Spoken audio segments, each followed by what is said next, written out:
Hey y'all, this is Reverence for Impulse, and we are Weena and Tim, sister and brother. We're both into somatics and movement, and this season we're talking about relationships. And how the impulses towards connection, protection, and creation shape the way we come together. Thanks for following your impulse to listen in.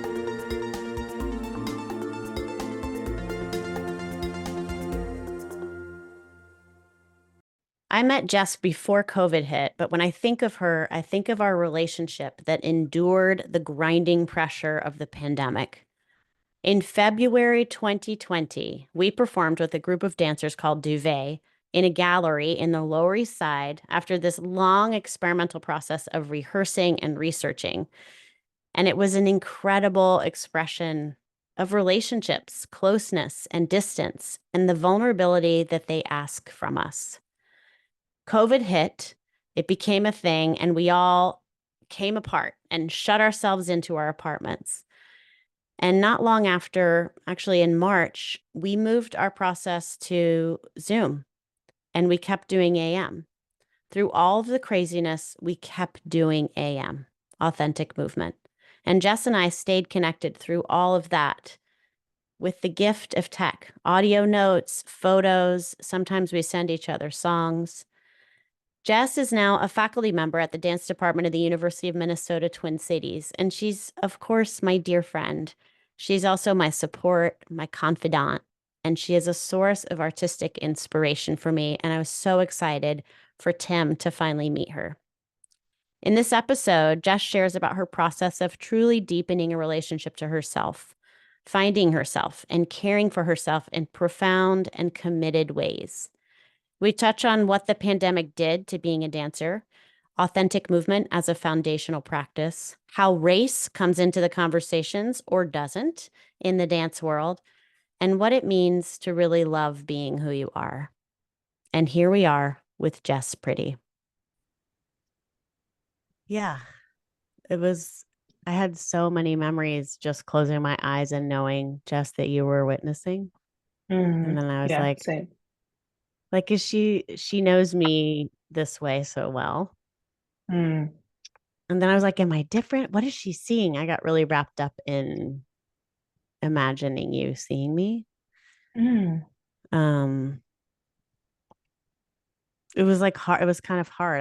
I felt like I had to like really be like, okay, where are you? Where is impulse? It took me a minute and it felt forever, which it never does. But this time I was like, did the timer go off?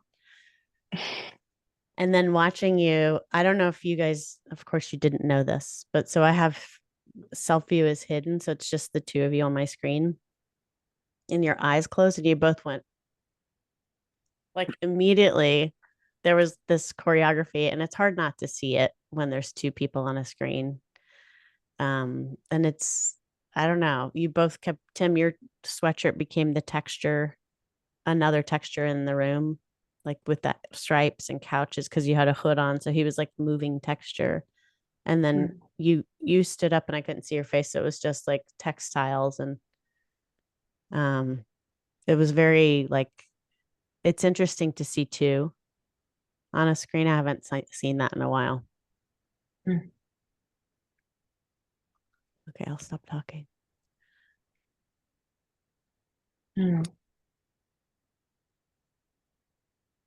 Yeah, it was so nice. The time felt really long when you were going too. I was like, did I set my timer? Like, what happened? It felt like it was so. Well, I'm glad you. I was like, dang, I made a mistake. Which is nice to kind of like for time to feel that voluptuous. Time feels so. It's already gone, So it's nice when it feels really expansive. But I was really grateful to like close my eyes and I'm like, all I need to do is listen, you know.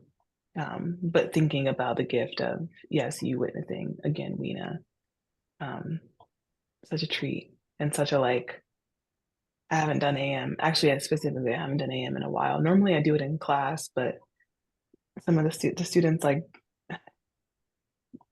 don't know how to improv and like don't know how to feel like we have to do a lot of work to get to authentic movement in a way that feels like that impulse, that following, that trusting, this inner voice. something something. So it was it's been a while since I practiced, but like to just feel like I could just drop in was really a treat, because I worried that 5 minutes always is not enough. Mm-hmm. Yeah, I didn't get to see you move, Jess, but it was fun to move with you. I was like, when we were watching Weena, I was thinking about we both have pretty intimate experiences with this person we're watching, but in such different ways. Mm. Like I grew up with her. You probably, maybe I could say, grew with her at some point Mm. in the life where you guys were in collaboration. And but yeah, I was like, also, we know when like my experience of you is I felt like I was witnessing so many different personas. So it was like, like, oh, suddenly she's a teacher, suddenly she's a musician, suddenly she's like an animal, suddenly so my experience was like seeing these different personas, and I guess in a way, like, one of them probably is prominent with your relationship with any given person, and one of them is more prominent with me. Mm. I don't know. We morph a lot, but like, yeah, I was aware of like me and Jess not knowing each other and each of us knowing you really well, Mm-hmm. and just feeling like that's kind of cool. Like I'm another person who knows this person. I guess it makes for a Mm. little bit of a bond, like at least an initial safety I feel, and like just like sitting down to chat with somebody. Mm. That's real. Mm-hmm. Mm. I kept thinking about how beautiful you look too, Lena. Like I was like, look at this room, look at these plants, look at that piano, like look at Look this at these nails. environment. Look at those come on. This is for you, Period. partially. I have to officiate a wedding tomorrow, and Oh my I'm going to gosh, be you're gonna do it. holding the thing, Amazing. and my hands were busted up. And I was like, we got to go work on this. So, my sister said I'm channeling my grandma. Tim said I'm giving Eastern European vibes. Period. Period. How do those land for you? I mean, both are similar. I mean, I think it's okay. Actually, it was a darker color that I chose, but it came out pretty pinky. Mm. Can I see your nails, please? Can you see them? See, Tim? I was like, you'll see. She's always has her nails. Yeah. Yeah. I need to see close this one. Okay. Yeah. It's Mm. matte. Can you see that? Yeah. Oh, yeah. But these two So are good. matte. And then these are Like, not. they do matte nails now. I know they do it in automotive, but that's cool. Yeah. Tim, do you Oh, you want to meant show like us your matte nails? paint. Uh-huh. Like, Oh, Work. yeah. Beautiful hands. these hands actually got me, they were part of my coming out sort of growing up story. Because when I went back to Atlanta after living overseas, I was waiting tables, and this guy came in with this couple, Barbara and Shirley.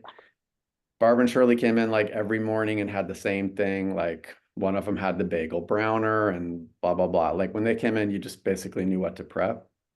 And this guy, Rick, came in as a friend of theirs, and he complimented my hands. And I was like, okay, creepy old man, like coming on to me at the restaurant was my initial vibe, my initial feeling.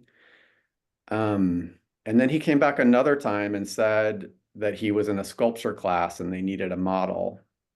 And that same part of me activated, like, I guess for me, like what would be internalized as sort of like the homosexual male as predator of young people Mm. story that somehow gets internalized, lightly. And then alongside of that was like me having come out the year before in Europe, having come out like a couple months prior in America to my family and everything. And I was like, I should like I had to do this. Like I'm becoming me now. I should go be in Mm. this. And so I went to the sculpture class for like 6 sessions. And this guy he became like my first older mentor and gave me this book about coming out and was like just a really neat person to talk to. And later we discovered his partner was my mom's primary care physician. So Hey, isn't that crazy how the universe like puts people in front of you and you're like, yeah, what? Dang. yeah. But we're thinking about relationship this season of the podcast.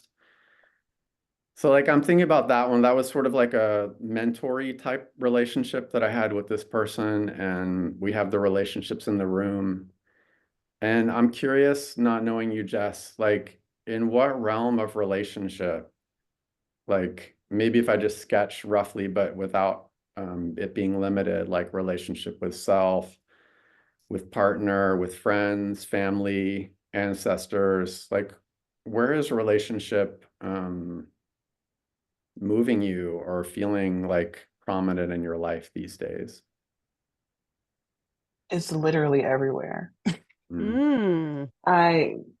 So I relocated to Minnesota 2 years ago, a little over 2 years ago, and I didn't know anyone here prior. And so I moved like completely new community, like left the East Coast, left a lot of people that I knew, and it was like a shift in platonic community, also like a romantic break, which like needed to happen. And so for the past 2 years, I feel like my platter has been really full of like how I am in relationship to people. I think the pandemic did a bit of that too, and not being able to see folks. It was like, how do we talk? How do we connect? How do we stay connected? A lot of people were like, relationships are falling off, blah, blah, blah. And then once I left social media, especially, I was like, oh, that's not a healthy way for me to try and maintain relationships. That's like something else that's happening. And so, how to intentionally connect with people, who were the people that I felt I really wanted to connect with, and who were the people I was like keeping in touch with for like XYZ reasons. And when we're not close to each other, then the community, just like listening to that without judgment, which took a while, but really moving to Minneapolis and being like, I need to establish in a real way a relationship with myself, and like knowing and like building a life that reflects exactly me and my wants and desires. I'm the only woman in my family who's been in her early 30s without a child, without a partner, without any kind of like those responsibilities. And so I have the gift of my alone time and living alone and building a life alone and pouring into my wants, desires, careers. Um, how do I want those things to shape in my life? And so right now I'm determining in taking this, moving to Minneapolis. Also, I started a new full-time job teaching at the university here. So just like a lot of people that I'm like operating around every day, this work relationship, how much does it take to seep into my life? How much does it not? Because freelance, it's kind of just like everywhere all the time. And that's still happening in many ways. But I guess in an effort to answer your question without going like too much into the constellation, I'm in a period of my life where I've established this really beautiful and grounded relationship with myself, my wants, my desires. How do I want to spend my time? What are my interests? How do I find pleasure and joy and desire? And really moving away from um, those kind of like external validations or something. At the same time that I'm really, really questioning, or inside of the question of like, what does it mean to build community? How do we talk to people? How do we communicate? How do we show up for one another? How do we soften for each other? So like doing this big work within myself to also like, which means like work within my ancestors, my lineage. Like if I'm looking at myself and my habits and why do I respond to people this way, or why do I not trust people this way, or why do I like I look to also the people who are inside of me. It's like my mother, my grandmother. It's like the people who I come from. How do they build relationships? How is that based on their experiences in the world? How did that shape them? How does that shape me? So then it's like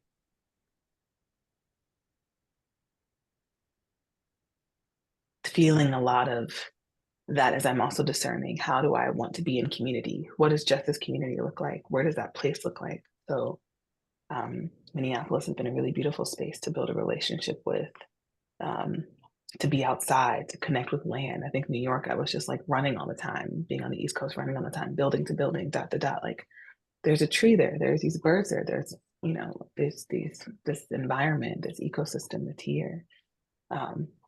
So needing to slow down, be present, notice all of that. And now I think really coming out of this period of like deep, maybe like wintering in terms of the work I'm doing, and now being in a bit of a spring summer where I'm being more social and have things like aunts and whatever to take me outside and be with people again, communicate with people again, move with people again, which has been a really big one. And that feels really good. And I'm still inside of the question of like, how are we in communication with each other? How do we hold on? How do we check in? How do we consider? But also like in a way that always like starts with myself and then goes to the other people. Listening to you, I'm thinking of your piece, like immediately that I saw where it felt like I got to step into Jess's relationship with herself. Like you invited everyone in. It was set up like a living room, maybe not a living room, like a place of gathering, but the audience was invited to sit in couches and on the floor in different areas of the space. And Jess moved through the space with a microphone and did, you spoke, you asked people questions. I remember you asked me what show I was watching and I was like, Gilmore Girls. And then I felt like, oh no, said it out loud. I was like, I felt like such a guilty secret, but I was like, I can't not be honest with Jess. And then you also moved to a separate space with the spotlight and a microphone.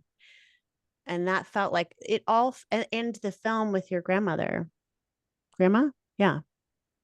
The recording. I was the only person in the film. Yeah. Yes, I could hear it. Right. So it was like being inside you. It was, and from being in a position of witnessing you externally for so long in such an intimate way, to be let in to witness from the inside was so special.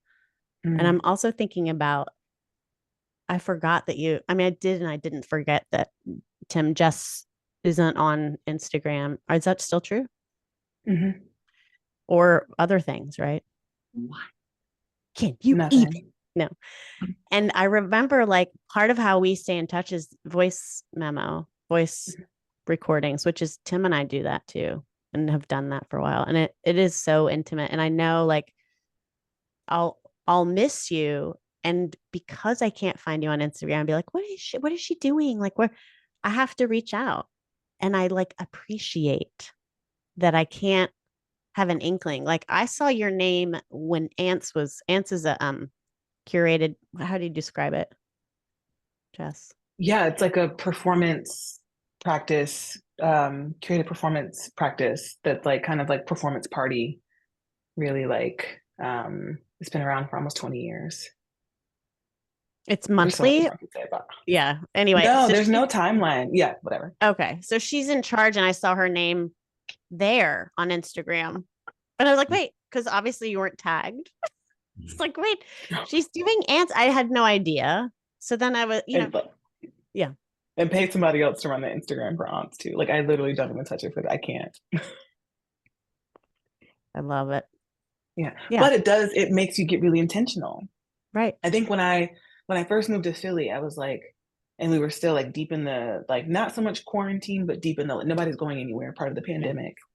And I was like, I'm only on my phone looking at social media, like missing people down, not talking to anyone, like also like depression, lots of change, lots of existential crises, like thinking that I'm keeping in touch with people via social media, but really being like, what have I said? What have I, like people, I'm feeling like, it was like noticing how like, how deep or like what all this, like all these feelings I was having, but like actually wasn't communicating to anyone. And then being like, but I'm talking to people all the time, but they don't know XYZ about me, or that I'm going through this thing, or that like blah, blah, blah. And so like, yeah, now I have to be intentional. I have to like buck up and be like, hey, like, you know, reaching out, and like to do that too without the like, I'm so sorry I haven't talked to you in so long. And it's like we all have lives. Like we all have to like, we can't all hold on to each other all the time. And so how to just like show up and like be like, hey, I love you. I'm thinking about you. Here's this thing, like send it. But then it's like I'm intentionally talking to or listening to you. And it's so much more of a gift because I love when you reach out. I'm like, oh my God, a voice memo from Weena. You just said this thing that I've used because she's full of these quips that are so clever and funny and smart. But one of my favorite ones was, you left me a voice memo and it started off with like, oh my God, that fucking voice memo is not here. It just got erased. I swear to God, this is the origin story of a villain. My villain origin story. It's like, but it was exactly right. Like, it is enraging to spend time and thought and energy and have it go away. And it just made me laugh to think of us creating a supervillain that then annihilates everyone around them. Pretty accurate description of the way it felt. Sometimes I think it's just like the universe being like, edit, bitch, cut it down. Like, you know, like you said too much. No, too much doubt. Try it again. And I'm like, okay.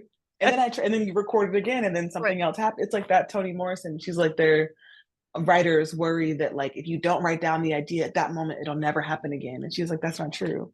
It'll come back again, but like maybe it's something else because the idea has grown, or like, you know, you don't have to hold on to all of that. But I want to go back to something you were talking about like maybe this is like in the gift of witnessing.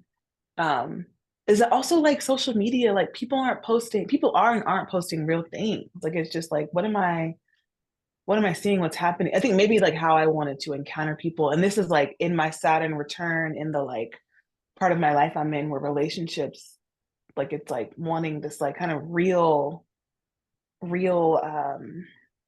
exchange of like weight and energy with the people who I was friends with, and needing that maybe for myself, which I'm still like learning how to get. But the gift of being able to like witness, like I think so much about how much, especially teaching dance with in like dancing mostly with students, but also the Minneapolis dance scene, that dance is so produced and like full out and like with lights and a stage and like a proscenium, that you really rarely see people just like working through or moving through shit and letting things come up. And I think about the gift it was to have such a steady practice with all of you and to watch all of you show up in whatever fucking capacity. Like, you know, allowed me to also show up in whatever capacity, but like show up to the practice and like be moving. Some of the most like transformative moments I feel like in dance happen in those rehearsals of just like the practice of showing up, the practice of learning someone, of being an intimate witness and like seeing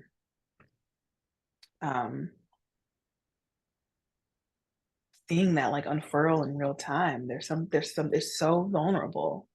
It's a so totally vulnerable. different way of relating to each other, as opposed to like needing to get myself all together. I mean, this is sort of like the old Western therapeutic model of like, you can't be in a relationship until you're all healed. So go in your cave and get it all together and get better and then come back out when you're presentable. But that's like art, dance does that. All these things do that. And it's like, well, so then what it teaches me is that I'm only worth relating to when I'm all ready and prepared and it's all together. And it, I do think like the practice of stripping down and letting yourself be seen, like you said, finding stuff and like not knowing and is a completely different way of being in relationship. And people do it. It's not like it, I think it just isn't. People do it, you know, when you're in the kitchen and you're having that conversation, or I think people do it when they're unaware that it's happening. Maybe that's it, that it's more about just valuing those moments as real, as opposed to like, you know, it makes me think of when they used to do anatomy and they were like, cut out all the white stuff in the body. Like, we don't need that. Let's get to the real stuff. You're like, that's literally all the connective tissue. And that is necessary to describe what's happening. That's all. Learning how to value the connective tissue and relationship is being able to focus in on those places where we don't know what's going on or how to be. And, it's coming up for me a lot because of this wedding, like getting my nails done or getting presentable. And of course, there's something beautiful about that ritual too. It feels like, preparing the body for a ritual. There's all these other ways we do it now in different cultures and in modern times. And there's something about sitting in that space with other women and doing this weird thing that feels ritualistic and cool. Yeah, I guess that's, yeah. Well, I'm like, I hear what you're saying, Weena, about that. Get your shit together before you present. ... Mm-hmm. And like maybe the therapy room is supposed to be this place where you can do that, get it worked out, and then go out. And in other words, it never like sort of spills beyond those borders. And the analogy with social media, Jess, like I totally feel that. Like every now and then I'll tune into somebody's live on Instagram, and it's so full of ums and awkward pauses, and like it's a very different spillage and reality than when you've just curated something still. But I'm also struck by like you sharing that you had this wintering, and what I heard, and let me know how this like lands with you, but I heard it as kind of like some kind of a hierarchy of relationship where the self is maybe the wellspring. Something about this, not that self is singular or not that it excludes, but there's a starting place in a way before more of you can spill out into these other realms and be witnessed, hopefully in my opinion, in vulnerable ways rather than curated ways. But does that idea of a hierarchy or a starting place resonate with you? That was really beautifully put, and it does. Mm-hmm. I think as a like child of divorced parents who like it's a lot of anger, and then like a single mom who's really working a lot, bitter, like not really happy, like just like learning to read and pick up on energies and being a people pleaser, being out of the way, like really like deleting myself as a way of like the gift of erasure to everyone else so no one has to deal with me, which is also like being socialized as a woman, being socialized as a Black woman, lots of safety and like notions of like safety and whatever, and that like took to unlearn. And so the self was like the last thing I was taught to like honor and like listen to. And without listening, it's funny, I was thinking about like this impulse, right? Like listening to impulse and like what impulse feels like. Sometimes I do this meditation where it's Jenny Nicholas, but she's like, what does it feel like when something is an absolute yes, like in your body? Where does that resonate in your body? And then like, what does it feel like when, I think the meditation is on clarity. And then what does it feel like when there's like, when something is like a no, and it's like learning where that feels like in the body. And then like, when is something a question? Like when is something, like when you're indifferent about something, what do you need to, and I say that to say that, like, I think that there are a lot of times in which I wasn't, like, prioritizing the self looks really different sometimes than I think it does. But that, like, you have to give to yourself and make sure that you are nourished and okay, and like your desires and wants are fed, that you can be in your imagination and creative place so that you can then like give to other people. And I can only be a steward for community and change if I'm like doing that within myself. It just doesn't, and like that, but like impulse, like it takes a lot of listening. Like it's a lot of like, that doesn't feel right. Like this person keeps reaching out, and it's like the no keeps happening, or like the reschedule keeps happening. Like I have to listen to that. I have to listen to like what's happening, and those are like tiny moments of impulse in listening to those voices, which I think improvisation really sets you up well for life, because that's it's dealing with change and like how it comes and how you can like reorient, shed, let go. Do you feel like, oh, Sorry, Rena. This is going to be the awkward part about co-hosting, so we're going to have to work through. I was just curious, like in that vein, is it possible, this would be a hard question for me to answer, so it may not actually be a good one, but like, what does it look like for you tangibly or really when you are relating to yourself? Are you sitting still? Are you in a practice? Are you about to fall asleep, about to wake up? Like, is there something that looks like that is sort of the posture or the moment of you relating that you feel like you could share as a, or is it, I don't know if I could answer this. That's why it feels like a weird one. I can begin to answer. And it's funny because it starts off with a like prompt or question that Weena asked me like years ago. And I think you posited it to the room, but it was like, I think in the kind of like nothing in my life like feels good. It feels all external, like, you know, whatever. I remember you being like, what do you want? And it just started with like, what do you want your ideal week to look like? Like, what do you want it to like? How often do you want to be spending doing teaching? How often do you want to cook your meals? Do you want to like be able to go for walks? Do you want to have a phone? Do you want to be able to call your grandmother? Do you want to be able to like, what do you want that week to look like for yourself? And then like, how does the external things like fit within that? And so like, I think about last night where I was like, oh, I taught, I worked all day, I went, and then I was like, I'm going to go cold plunge because I put that in my calendar and I've had an injury. So I've been needing to take care of my body. So then I go cold plunge and I come back and then I go to the grocery store and I get to like fill my refrigerator. That feels really good to have that time to do that. Oh, I forgot the avocado. I have space and time to walk to the co-op. Then once I get home, come back, cook myself this beautiful meal while I listen to a voice note from my friend, eat the dinner really early. Like, oh, I'm sitting on the couch. There's a lovely WNBA basketball game on. Then I get to roll out while I'm watching the game. Wow, am I doing it? Am I doing the thing I want to do? Like stretching at night? Okay, then I get to take my magnesium and my melatonin. So now I'm going to get like 10 hours of sleep. Like that is all like for me. I was like, this is such a beautiful evening where I get the gift of like today, not the same. I'm going all day. You know what I mean? Like, so it's just like those moments where, and that's a part of like, that's preparedness. That's me blocking out time in my calendar. Like this is like a lot of work that the work of taking care and prioritizing the self looks like many things. And so I'm finding out what that looks like. But for me, that's when I'm like, oh, this is when I'm inside of like my desire and I'm like, oh, I can do that.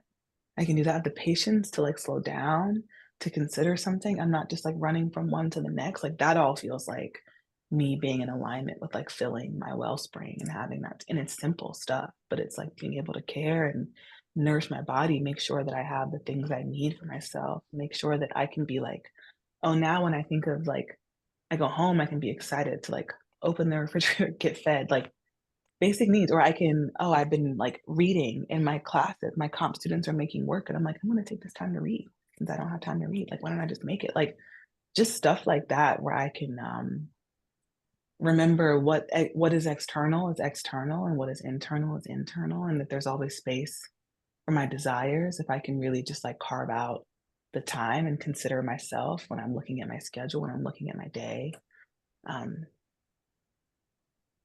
Yeah. And then just practices in that. I'm like, okay, back up, cold plunge. I need to hear more about that. But also, when you're in a cold plunge and you feel the impulse to get, I mean, because there's a lot of different impulses, I imagine, going on.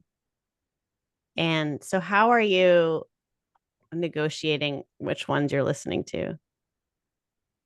I think about how good it is. I mean, it's like, there are times, yesterday was really cold too, actually. So I was only in there for like 3-4 minutes at a time. There are some times it up to your neck for like 6 minutes at a time. I'm in there, yeah. Right here. And then I have my hands are out because once your hands are in, you're out. Like, no. And I sit there and I'm like, this is so good for your body. And I do my like inhales and exhales through my nose. And I practice my like hatha yoga training. And I just like sit there and I thug it out.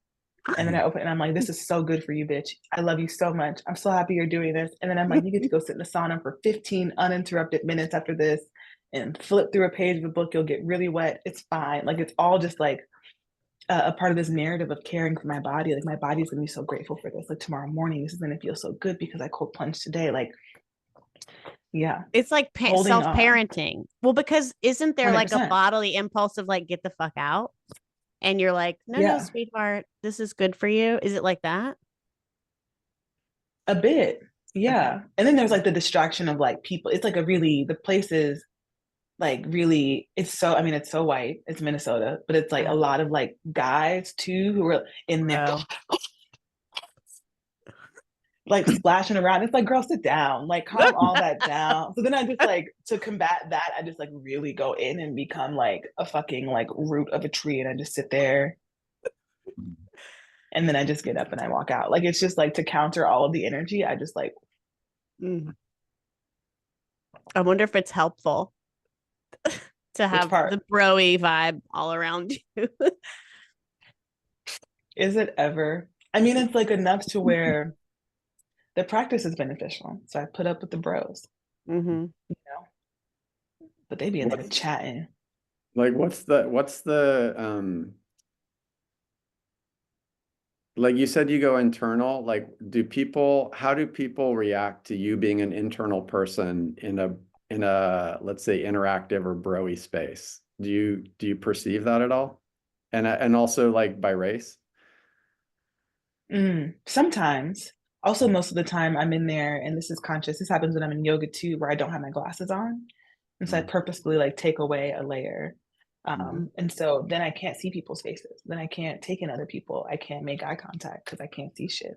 I like move with focus. I'm just like, I'm looking at the shower. I'm looking, and people will try to make a comment, connect. I'll respond, but then it'll be there. I sit in the quiet sauna. Is it called that? It is. Uh-huh. You can hear people chatting from like both of the loud ass saunas into it, which is like its own.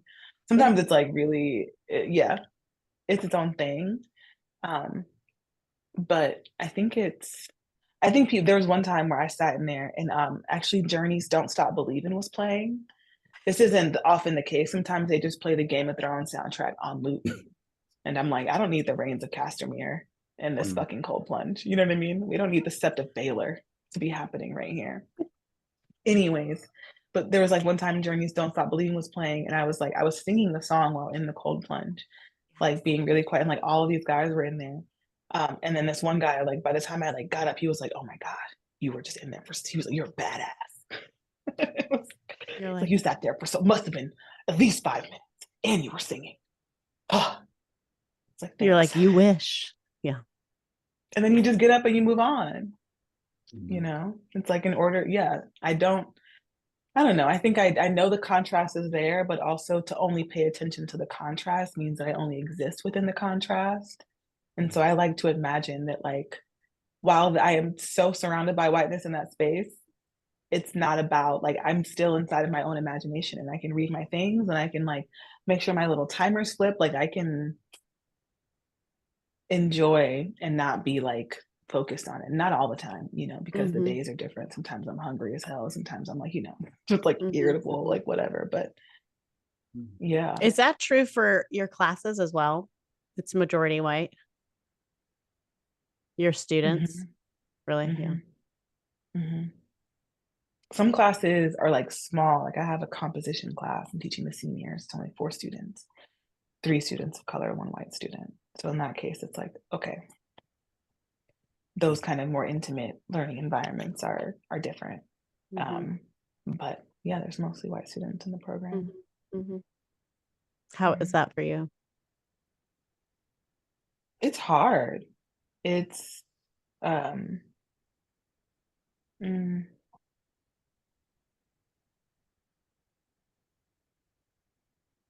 think a lot of the times it's like being confronted. Well, there's a lot of like loneliness, because I think that there's a lot of loneliness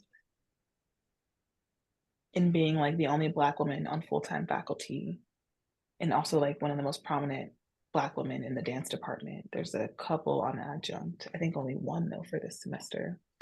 And then just like 3 or 4 students. it's difficult. And I think that it's been in the past couple of years, it's been a lot. It's been really draining energy wise. A lot of students, like even in the way that I approach class, the material, whatever, it's so different from what they are taught. And a lot of students feel uncomfortable with even like saying the word Black, with saying, and I'm like, we are literally in a class that I'm telling you is directly coming from Black bodies, Black experiences, African American diaspora.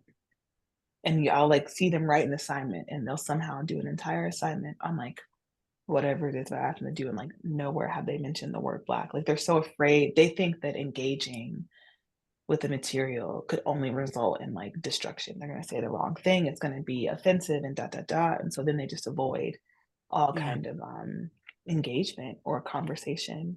And that is just like erasure for me. And so I spend a lot of time, not a lot of time, not as much as I want to. So I'll go take workshops from other Black femmes and to feel seen and be like, okay, these are the ways I can carry these forms, and how to teach also in a way that doesn't feel as lonely of an experience. Now being in my third year here at the U, there are students who the students are shifting. There's a few more students of color in the department, so things are changing really slowly.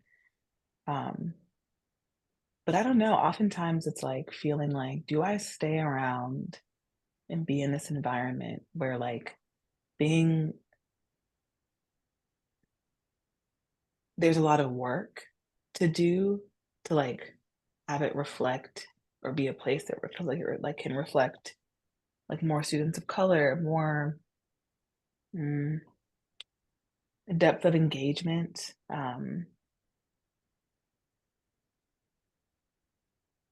But I don't know. I think the university system is also just really fucked and not made for non-white male bodies to thrive. So je don't know. But yeah.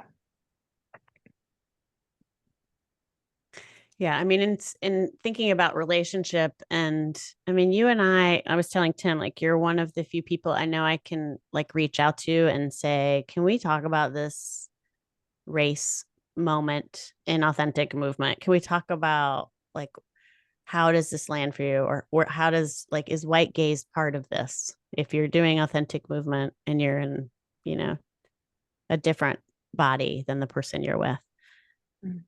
And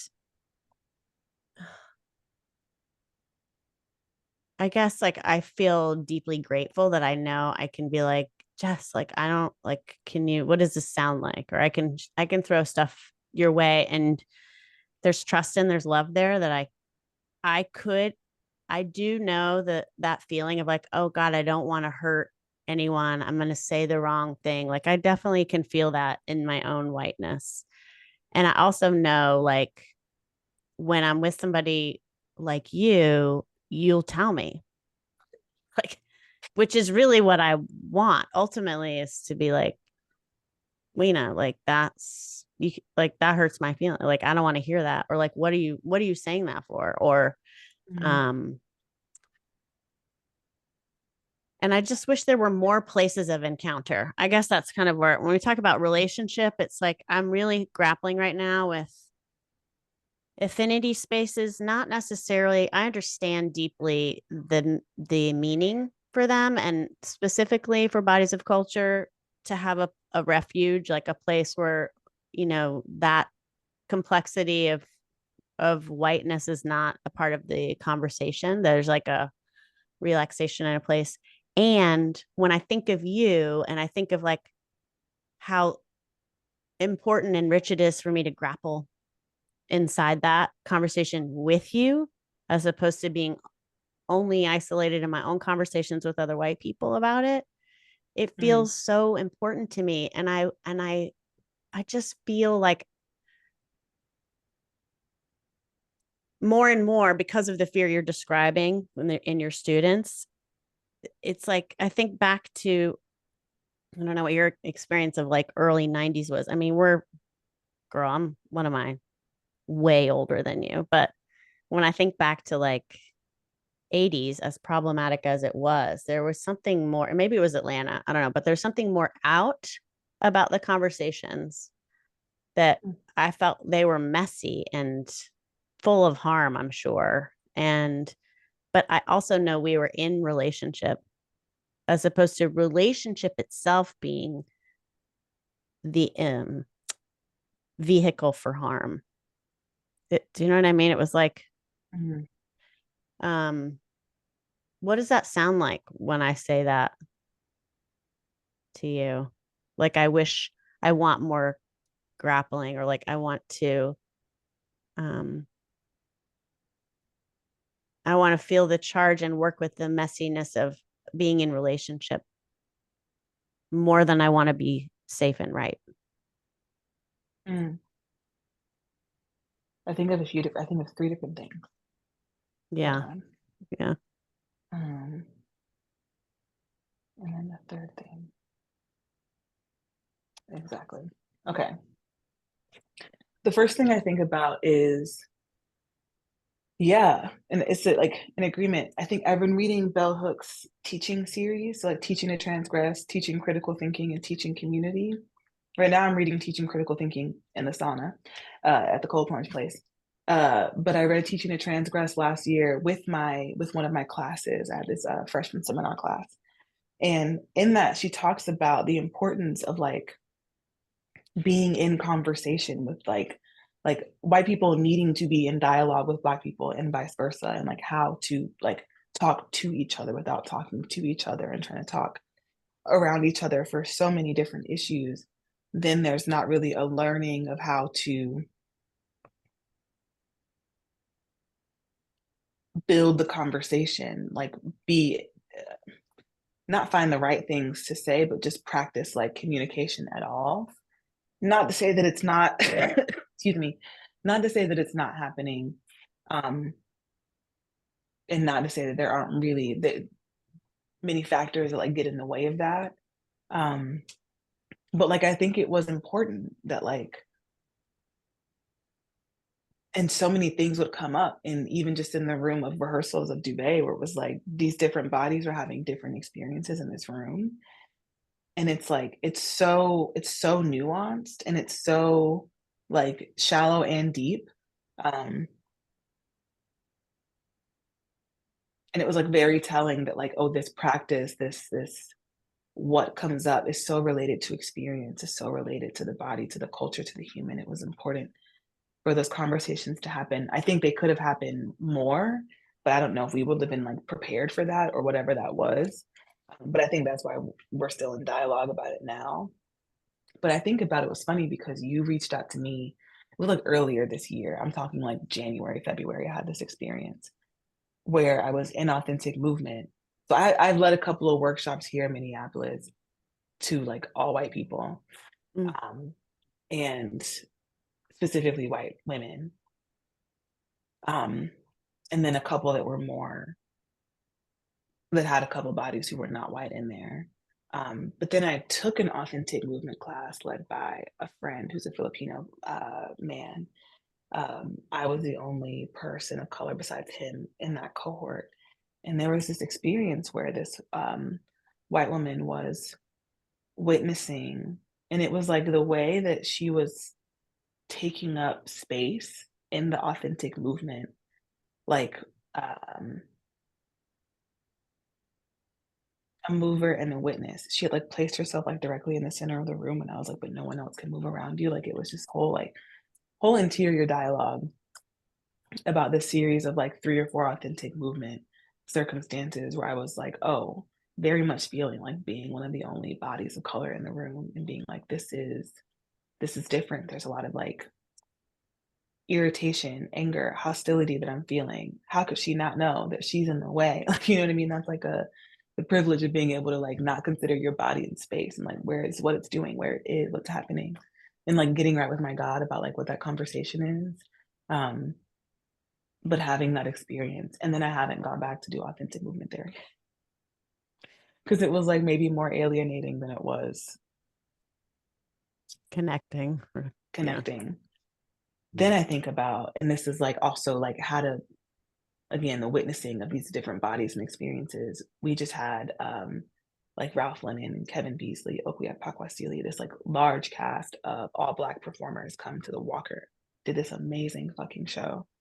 And like, you know, Ralph has the dancers working to like exhaustion. It's like really like maximalist. The dancers are moving, I mean, for like ever. And then all of a sudden in the last like, you know, 2 minutes of the piece, it's like unison and it's like, and it's like go. And it's like nasty, like so good. Like love it, love it, love it. Moved by it. And on Monday, I talked to one of my colleagues about it. And she was like, I was like, what did you think of the show? And she was like, yeah, like right away, kind of like it was beautiful, but I was working a lot with discomfort, my own discomfort as a white body, witnessing these Black bodies dance to such exhaustion for my consumption. And I was like, that's not what that is. That's not for your consumption. Like they're doing it for themselves. You bought a ticket to the Walker for the show, but like to think about that kind of distance that she had played, like how she had placated herself in relationship to the bodies was really interesting to me. And I was like, oh, but you're also like, there's so much more happening. There's like worlds happening on the stage. And then to hear that she was kind of like stuck in this one dichotomy of like my consumption, your labor was really fucking weird. I don't say that with like a resolution, but I say that those three things remind me of what you were talking about at the beginning. And to the I was like, oh, so then how do I, and even now I'm like, how do I go back to that person and be like, let's unpack what you said. How do we witness each other? Like, how are we, yeah, it is, there's difference there. It's interesting that it stayed in the layer of race for right? her. Like that she left the performance with that layer being what she was holding. I don't know. Well, it also makes me think about, maybe this is what you were alluding to, Jess, from earlier in the conversation about a kind of performance that's like performed and, you know, lighting. Like if the dominant model is like, here is a show, a visual auditory experience that you sit in this spot and absorb, and it looks pretty or it looks this or it looks that, but it's really just about your experience of it versus going to a show or a performance where shit is being worked out, like by the performers, by the choreographer, by the cohesion between dancers, like that they're in a process of their own, that could be like different or messier, but just understanding that what you're seeing is like something that's actually happening and emerging from these people on stage. It's their experience, which is very different than focusing just on the absorption, presentation and absorption. It's like, no, there's process happening there. And yeah. And that makes me think of consumption in general, that like, if your active we're always consuming at some level, but like if the act of consumption is cut off from relationship, in other words, like I'm eating this chicken, but like if I'm really relating to this chicken that was alive and right, like there's a process and people worked on it and pulled feathers out, and like there's a whole, that's being in relationship to consumption in a different way than just being like like you just described, Tim, my experience. My nails got in the way. Get in. I don't know how to move around with them, Jess. That extra quarter inch, wow. It really, FYI, when you were doing your movement, Weena, your body and the mic were doing some very interesting things also. Oh, yeah. I don't know if you saw that, Jess, but like sometimes your body was the same size as the mic and then hiding behind it, and like it was a duet. Yeah. It was giving duet. Prop work. Yeah. Continue your thought, please.